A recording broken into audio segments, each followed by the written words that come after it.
So I've been talking a lot about individual ETFs and the specific benefits they provide, whether it's maximizing growth, maximizing dividend income, or minimizing downside risk. But of course, no portfolio is going to be made up of just one ETF if you are a little more experienced in the investment industry. There will be combinations of different ETFs that complement each other. Given current market trends, there is a very powerful 2 ETF combination that I believe can provide investors with an amazing source of growth and exceptional risk mitigating capabilities. This combination offers not only growth potential but is also a safe haven when markets become turbulent, making it a very powerful strategy as we move into 2025. I want to make that very clear that we can move into turbulent times, but there's also an interesting twist that makes this combination even stronger, which I will explain in this video. In this video, I will share a powerful 2 ETF combination that could significantly boost your profits and serve as a strong strategy for 2025. So the typical growth and value combination is what many investors base their portfolio on, and it still applies here. However, value and dividend ETFs are currently among the best performers in the market, primarily for 2 key reasons. First, volatility is starting to pick up, and investors tend to seek dividend assets during times of uncertainty because they naturally want less volatility, serving as an effective hedge in these times. Companies that distribute dividends typically have stronger free cash flow, financial stability, and low debt levels, which provides stability during uncertain times, right? Secondly, with more interest rates cuts anticipated this year and in 2025, despite the trajectory being somewhat uncertain, fixed income assets like treasuries and money markets will yield less income as their rates decline, and therefore income investors will likely to shift to dividend assets to achieve their desired income.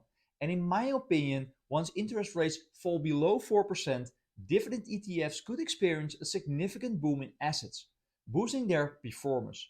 So keep these 2 reasons in mind as we move throughout this video. And I already talked about this in this video where Warren Buffett sold a significant portion of his assets here above, including 50% of his Apple stocks.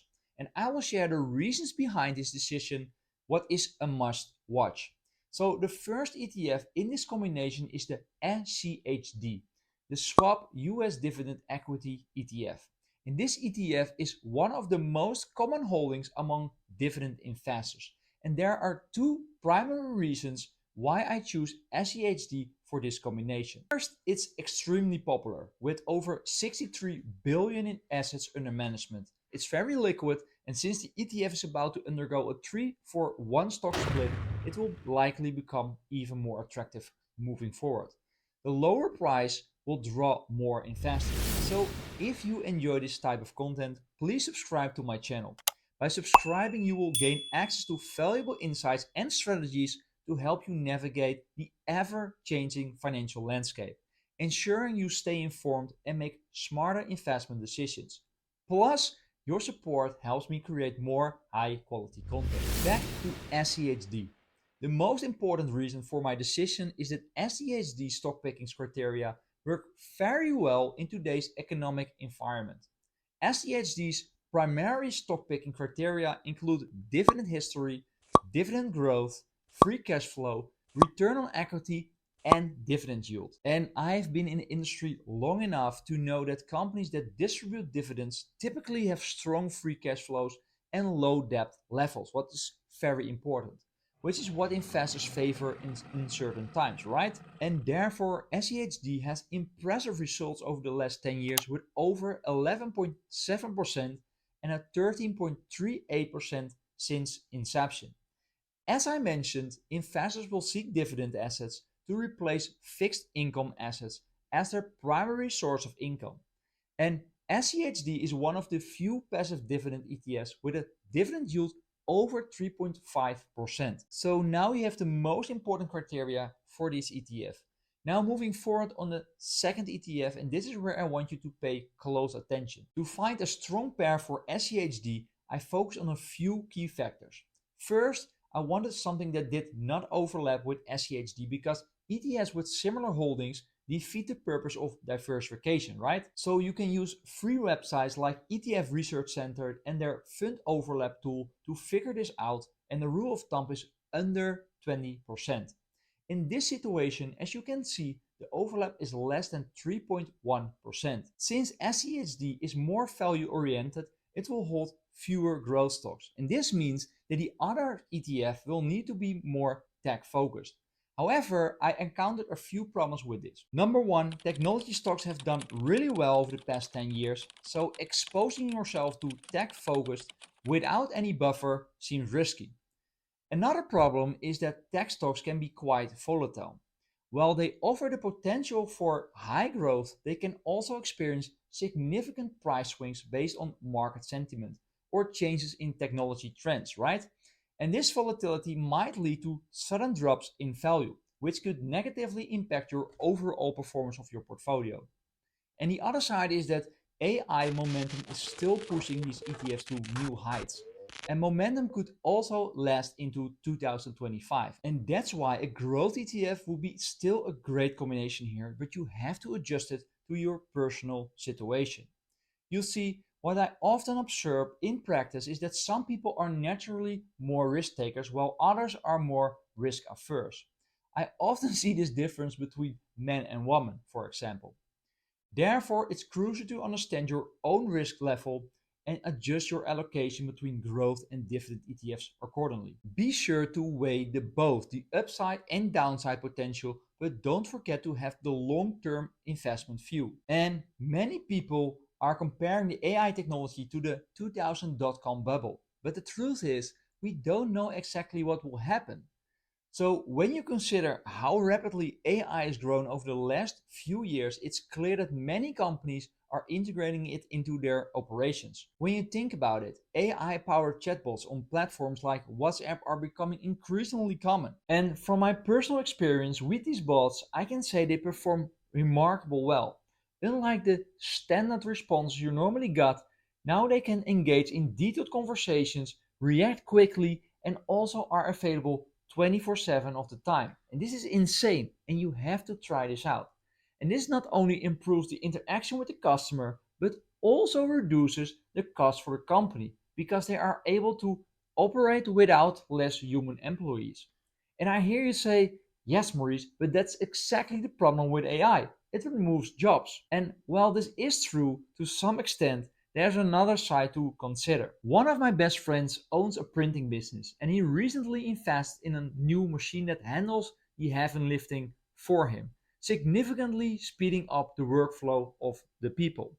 And this innovation has created a better work environment for older employees specifically, who might struggle to physically demanding tasks, allowing them to remain in their jobs while also enhancing productivity. We shouldn't overlook this aspect as well.